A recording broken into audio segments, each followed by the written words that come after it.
What is up, my dude and dudettes, and welcome back to TellerTube. In today's video, we're going to be looking at the great subreddit r/Entitledparents. If you're new to my channel, be sure to subscribe so you can stay up to date with my latest videos. And with that being said, sit back, relax, and enjoy the video. Christian holier than thou, entitled mother tries to manipulate me. I gave her a taste of her own medicine. So this story happened earlier this week. To preface this, ever since the COVID lockdown, my church has been meeting online via live stream. This has extended to small groups, which are now done through Zoom meetings. This particular week was much like the others in terms of small groups, Bible talk, cracking jokes, and discussing pop culture. However, joining us this week was my friend's aunt from out of town, the entitled mother of this story, who, from what I heard, had a tendency to have a holier-than-thou demeanor. At one point in the chat, we got to the topic of hobbies. I took the moment to discuss my hobby of gaming, my big mistake of the story. I talked about my gaming collection of different gaming consoles, SNES, N64, GC, PS1, 2, 3, Wii, Switch, GBC, and games that I've collected over the years, which my friends found to be fascinating. So, on to the story. The cast: OP, me, entitled mother, friend's aunt, friend.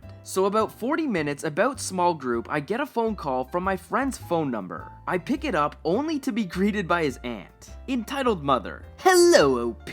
Me. Entitled mother? What a surprise. Well, I'm calling you from friend's phone because I wanted to talk to you about something." Okay, what do you want to talk about?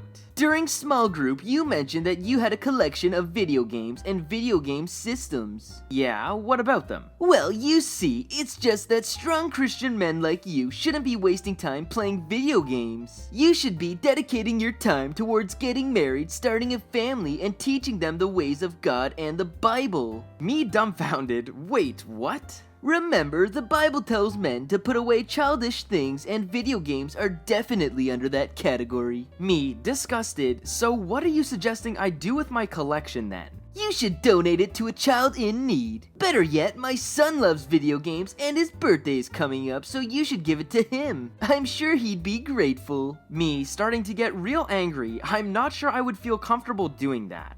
"I'll tell you what, I'm in town till Wednesday. I'll call you back tomorrow. This gives you plenty of time to pray about it. Hopefully God convicts you to man up and put away childish things. Good night now." And hangs up. I sat there for a good 15 minutes with anger stewing in my mind over the audacity of this entitled mother. I wanted to call her back and curse her out until a light bulb went off in my head. At the moment, an evil Grinch grin had crept across my face. My mind had just formulated a perfect response to entitled mother's request. The next day, I spent the day waiting for friend's aunt to call me. In the evening, the moment came. I saw my friend's number, ringing my phone, and the evil Grinch grin came back to my face. "Why, hello, entitled mother. How are you today?" "I'm doing well. Have you thought about our conversation from yesterday?" "Why, yes, I have." "What did you decide?" Me, in my belly jolly, holier-than-thou Joel Olston voice. "Well, I prayed long and hard about what you said and spent some time reading the Bible." "And?" "Well, growing boys are very pivotal to the future of the kingdom of God, and building a relationship with Jesus is very important to their upbringing. In all honesty, video games are just going to be a distraction to him, and time spent playing them is better dedicated to learning about the Bible." "But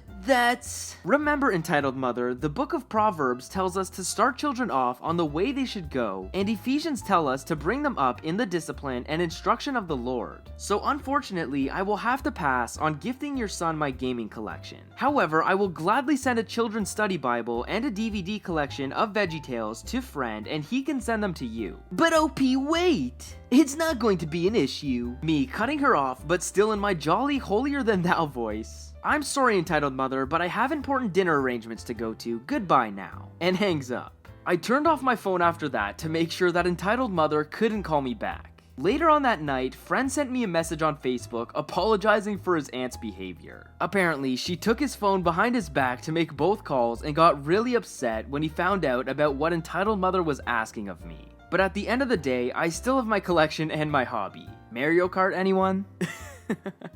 Oh my goodness.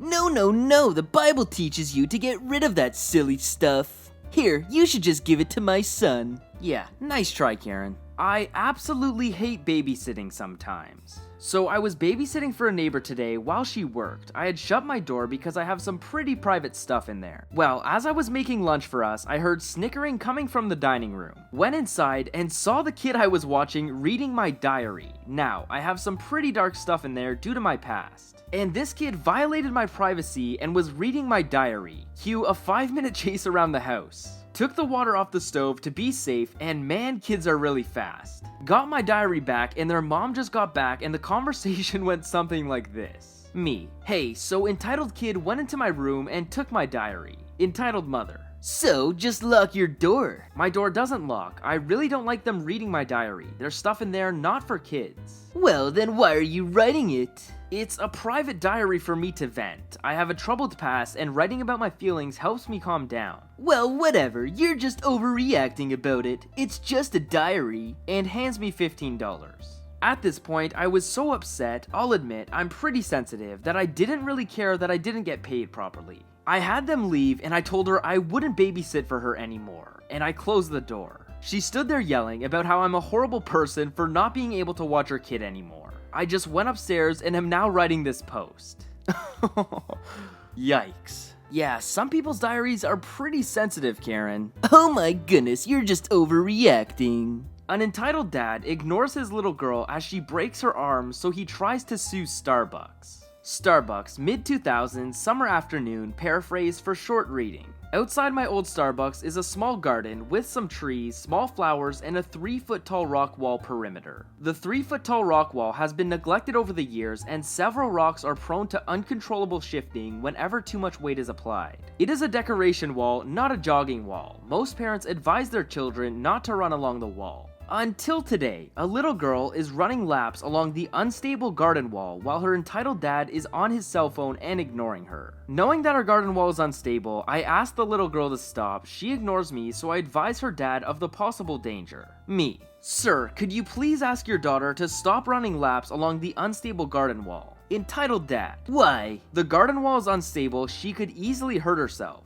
Are you in charge here? No. Then don't tell me what to do. I relay the necessary information to the shift supervisor, who is presently in charge.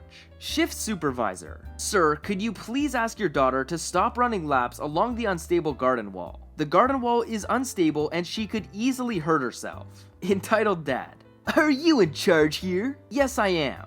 I don't tell you how to make coffee, don't tell me how to raise my kid. Minutes later, a rock in the garden wall collapses underneath the little girl's feet. She loses her footing, falls 3 feet, and breaks her arm. The shift supervisor and I witnessed the whole thing. Fortunately, a third member of the staff is an ex-reservist who knows first aid. Upon learning what has happened, he grabbed the first aid and rushes to the scene. Ex-reservist: hello little girl, I know first aid, may I help you? The little girl nods her head, crying too hard to speak. While the ex-reservist is applying ice and a splint to the little girl's arm, her entitled dad ignores them both, choosing instead to yell at the shift supervisor. Entitled dad screaming: where is your manager? I'd like to know why you didn't maintain your garden wall. In actuality, the garden wall is the responsibility of our landlord and not of the Starbucks coffee company. None of this information is making the little girl feel better. Entitled dad threatens us with a lawsuit for the next 15 minutes, repeating the same phrases ad nauseum. Where is your manager? Why didn't you maintain your garden wall? After he has satisfied himself with his yelling, he acknowledges his daughter and drives her to the hospital, barely thanking the ex-reservist for tending her injury and her pain. The following day, entitled dad returns with his daughter and a lawyer. The lawyer takes statements from the ex-reservist and the shift supervisor and myself. Entitled dad wanted to sue Starbucks for 5 figures, but in the end, a lawsuit never materialized. To the best of my knowledge, the little girl made a full recovery.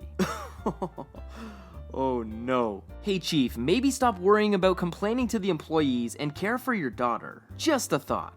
Anyways, I hope you guys enjoyed today's video. If you did, smash that like button as it would really help me out. Subscribe to my channel so you can stay up to date with my latest videos, and I will see you guys in the next video. Peace.